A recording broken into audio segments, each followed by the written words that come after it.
नमस्ते, the public reporter आप देख रहे हैं। इस वक्त हम घोसी लोकसभा क्षेत्र के मऊ में मौजूद हैं। घोसी लोकसभा क्षेत्र से एनडीए ने ओम प्रकाश राजभर के पुत्र अरविंद राजभर को टिकट दिया है। ओम प्रकाश राजभर कहते हैं कि जो कांग्रेस है जो समाजवादी पार्टी की जो समाजवादी पार्टी है, इसके लोग बेहतर नहीं है, इनके काम करने का तरीका बेहतर नहीं, इसलिए उन्होंने भारतीय जनता पार्टी का दामन थाम लिया। एनडीए से उनको टिकट मिला हुआ है, यानी साफ कहा जाए कि भाजपा के साथ मिलकर चुन रहे हैं। सर, आप इतनी आपने उनकी बता दें कितनी नीतियाँ जो थी भारतीय जनता पार्टी की, जो उनके कार्य करने का तरीका है वो सब बिल्कुल ख़राब है। वो सबको डरा करके रखे हुए हैं बिल्कुल, है ना।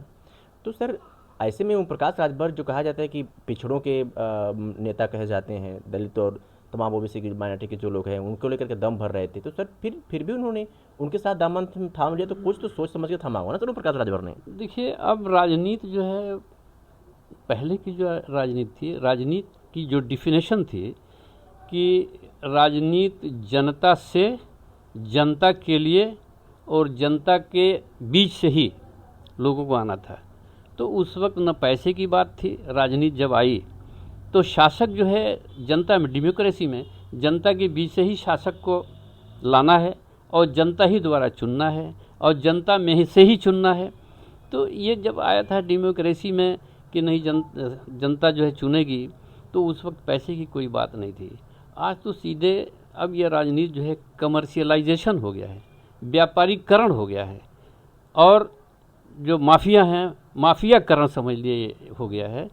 तो प्योरली जो है ओम प्रकाश राजभर ये व्यापारी हैं, और व्यापारी को अपना पैसा दिखाई देता है, अपना व्यापार दिखाई देता है। व्यापारी को ये नहीं दिखाई देता कि क्या सही है क्या गलत है। समाजवादी पार्टी में जब आए थे तो उन्होंने कहा था कि योगी को तो मैं भीख मंगवा के रहूँगा, मोदी को तो धूल चटवा दूंगा। अब जब समाजवादी पार्टी ने उनको इज्जत दे दिया तो हेलीकॉप्टर पर चलना शुरू कर दिए, और समाजवादी पार्टी से अच्छी कोई पार्टी नहीं थी। लेकिन जब देखिए कि अब समाजवादी पार्टी डाउन हो रही है और उनके सत्ता नहीं उनकी आई, तो उनको मंत्री बनना था तो उन्हें पाला बदल दिया। तो चाहे वो ओम प्रकाश राजभर हो, चाहे ये आपके दारा सिंह चौहान हो, चाहे निषाद पार्टी के लोग हैं, ये एक व्यापारी हैं।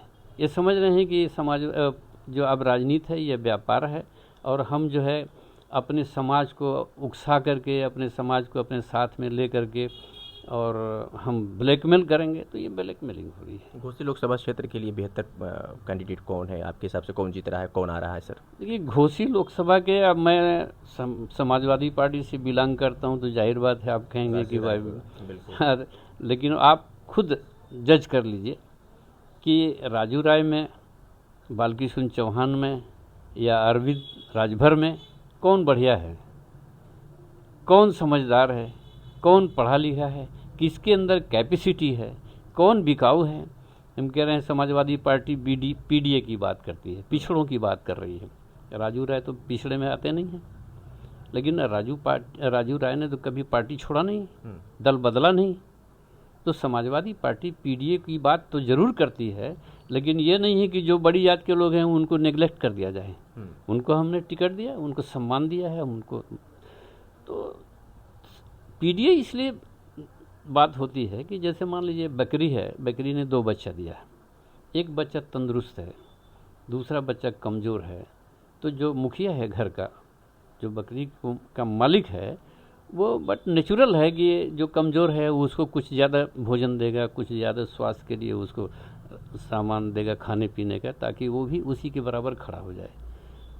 तो जो समाज में जो कमज़ोर तबके हैं, रिजर्वेशन, इसीलिए बाबा साहब ने रिजर्वेशन उसमें डाला कि समाज के जो कमज़ोर तबके हैं, अगर सब बड़े ही जात के लोग पढ़ लिख करके और अधिकारी बन जाएंगे, शासक बन जाएंगे, तो जो पिछड़ा है, गरीब है, दलित है, मजदूर है, ये ऊपर नहीं उठेगा, इनकी कोई गिनती नहीं हो पाएगी। इसलिए उन्होंने रिजर्वेशन कर दिया कि इनको जो है ये सीट दी जाएगी कि यही लोग लड़ेंगे, बड़े लोग नहीं लड़ेंगे। बड़े लोगों को अलग कर दिया कि यही लोग लड़ेंगे, इन्हीं के बीच में से आएगा। जब ये जीत करके आएंगे सत्ता में तो अपने समाज को ऊपर उठाने का काम करेंगे। सर, जानना चाहेंगे सर, जिसे आप जिस तरीके से बात कर रहे हैं, मुझे लगता है कि जो आज की पब्लिक है उन्हें शॉर्टकट में हमें ये समझाना होगा कि तभी वो लोग समाजवादी पार्टी को वोट करेंगे, तभी वो भारतीय जनता पार्टी को वोट करेंगे जब उन्हें लगा कि हमारी पार्टी, ये पार्टी हमारे लिए काम कर रही है। सर मैं सीधा सवाल आपसे जानना चाहूँगा, जैसे आपने बताया कि नियर अबाउट 72 साल के आप हो गए हैं और हमेशा से समाजवादी पार्टी के साथ रहे हैं।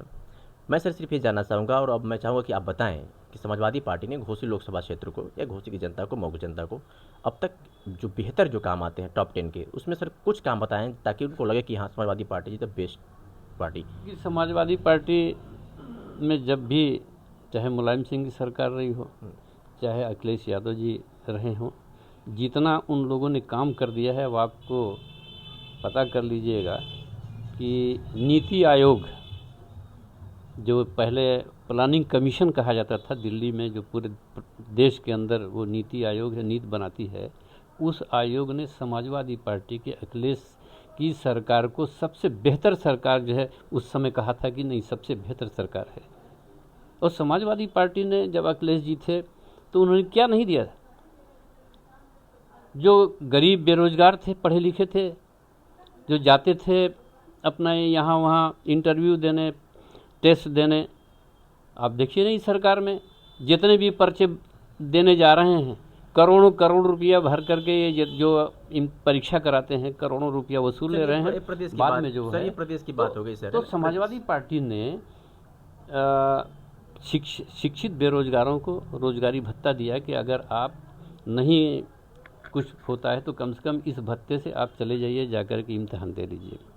दूसरे, बेटियों को उन्होंने, जो हाई स्कूल की बेटियां थी उनको भी पैसा देने का काम किया, इंटर की जो बेटियां थी उनको भी पैसा देने का काम किया, शादी के लिए उन्होंने काम किया, जो टैलेंट थे लड़के थे उनको कंप्यूटर देने का काम किया। वो क्या बोलते हैं उसको, मैं सर ये जानना चाह रहा हूँ, जैसे घोसी लोकसभा की बात की जाए, आजमगढ़ लोकसभा की बात की जाए, तो आजमगढ़ लोकसभा में समाजवादी पार्टी दम भरती है कि मैंने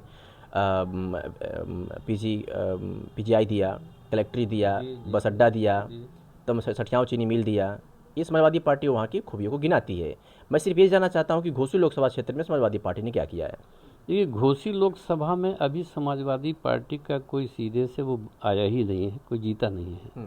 जब भी हुआ तो अदर पार्टी ही जीती है, समाजवादी पार्टी का न कोई सीधे सीधे विधायक जीता है। यहाँ ये विडंबना रही है कि चाहे मऊ विधानसभा हो या घोसी लोकसभा हो, ये विडंबना रही है कि जब भी चुनाव आया है तो जो संबित सरकारें थी या जो गठबंधन था उस गठबंधन को ये सीध गई है। तो न हमारा सीधे विधायक रहा है, न तो हमारा लोकसभा का सदस्य रहा है कि हम अपनी गिनती गिनावें, और न स्टेट में कोई हमारी सरकार रही है उस समय। बिल्कुल सर, मैं समझ गया। अच्छा, दूसरी बात ये बताइए कि यहाँ पर जो जिलाध्यक्ष रहे हैं माइनॉरिटी से आते हैं, बहुजन समाज पार्टी से सर, तो क्या लगता है कि माइनॉरिटी का जो वोट है सर बालकृष्ण चौहान को जाएगा? देखिए, समाजवादी पार्टी से सीधे सीधे माइनॉरिटी जुड़ी हुई है, इसलिए कि समाजवादी पार्टी ही एक ऐसी पार्टी है जो माइनॉरिटी के लिए कुछ काम करती है। और माइनॉरिटी के लोग न उनसे नौकरी मांग रहे हैं, न बैंक लोन मांग रहे हैं, न तो उनसे रोज़गार मांग रहे हैं। माइनॉरिटी के लोग सिर्फ ये चाहते हैं कि हमको न्याय मिले, हमको शांति से जीने का मौका मिले। अभी हम थाने पर कहीं भी हम जा नहीं सकते, हम रोड पर फ्रीली कहीं जा नहीं सकते, कहीं पता नहीं लिंचिंग कहाँ हो जाएगी। तो हमको सुकून चाहिए, हमको न्याय चाहिए कि अगर हमारे साथ कोई नाइंसाफ़ी हुई है तो हम अदालत में जाएं या पुलिस में जाएं या किसी अधिकारी के पास जाएं तो हमको न्याय मिले। सिर्फ माइनॉरिटी यही चाहती है, और न हमको नौकरी की ज़रूरत है, न तो हमको रोज़गार की ज़रूरत है, न तो कोई पद की ज़रूरत है। सीधी सी मैं बात कर रहा हूँ, चाहे वो मऊ की हो या कहीं की भी हो। मुसलमान आज ये जान गया है कि हमको न नौकरी मिलेगी, न तो वो मिलेगा, रोज़गार मिलेगा। जो भी करना है हमको अपने पैर से करना है। आज की स्थिति ये है कि माइनॉरिटी इतनी डरी सहमी है कि अब जैसे जहाँ मैं रहता हूँ यहाँ संजोग से कसाई लोग हैं, कसाईयों का पेशा है कि वो भैंस काटना और उसको बेचना, ये उनकी रोटी रोजी है। और ये यही नहीं है, पूरे विश्व में है। और सुप्रीम कोर्ट ये कहती है खाने पर किसी की पाबंदी नहीं लगा सकते आप, जिसको जो चाहे खाए। हमारे यहाँ पाबंदी है कि हम बड़े का गोश्त नहीं खा सकते, बड़ा काट नहीं सकते, लेकिन दूसरे स्टेट में जहाँ बीजेपी की सरकार है, बीजेपी वहाँ कटवाती है, वहाँ बिकवाती है। तो ये दोहरा मेयार। तो हमारे यहाँ बंद कर दिया इन्होंने कि नहीं, आप काट नहीं सकते, बेच नहीं सकते। चलो ठीक है, तो उसका पैरेलल क्या है? उसका सब्स्टिट्यूशन होना चाहिए ना, कि उस परिवार को जीने का कैसे हक मिलेगा। अभी कल मेरे पास यहीं इनके लोग आए थे, 14 लोगों को जो है उन्होंने हिस्ट्री सीटर में नोटिस भेज दिया है। कहीं भी ये पकड़ लेंगे। कहाँ भला है सर, माइनॉरिटी का कहाँ भला है, किस पार्टी में भला है सर? कि बता तो रहे हैं कि something is better than nothing. जितनी पार्टियां हैं उसमें something is better than nothing, और पार्टियों से समाजवादी पार्टी अच्छी है, इसलिए लोग समाजवादी पार्टी का साथ दे रहे हैं। चलिए, हमसे बात करने के लिए बहुत बहुत शुक्रिया।